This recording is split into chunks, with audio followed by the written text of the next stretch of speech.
But, I'm thinking that could be an honest fear for some teachers, because that means we might have sort of a noisy classroom. There could be lots of conversations going on. And that sometimes releasing that over to the students to have so much conversation, really, I guess, takes good classroom management. I don't know if you've had experience where you've seen teachers who are a little maybe fearful of sort of releasing to that extent, to have, because you said that a lot, like they are talking, they are discussing, they are writing and then sharing their writing out, orally. Is that something that you encounter, that sometimes that is tricky with some teachers, or there's a little bit of anxiety around having so much conversation?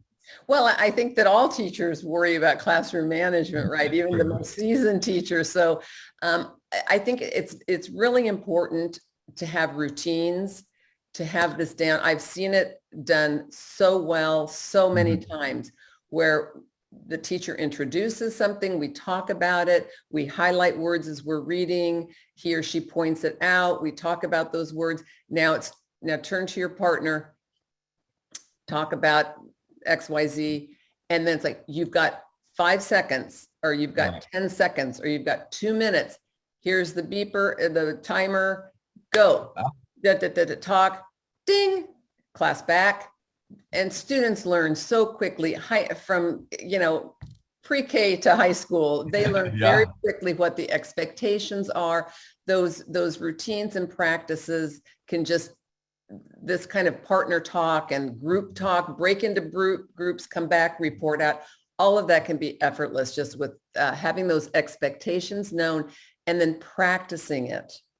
Well, that's one of the things that really stood out to me is you said routines. Yes. I think we need to remember that to make this science, to make this body of evidence come to life in the real world, right? I'm not talking about this kind of ethereal research, like, hey, I've got this group of 25 kiddos in front of me, is you've got to have those instructional routines in place. And I could imagine a teacher with using the timer on her phone, or having a little beeper or something to just keep it.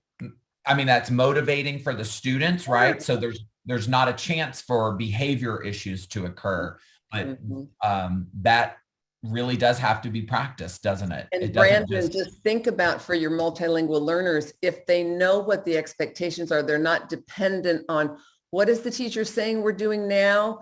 Oh, why are the kids moving around? What did she just say we're supposed to do? And English learners, they can be completely lost. And that's where you got to worry about behavior problems.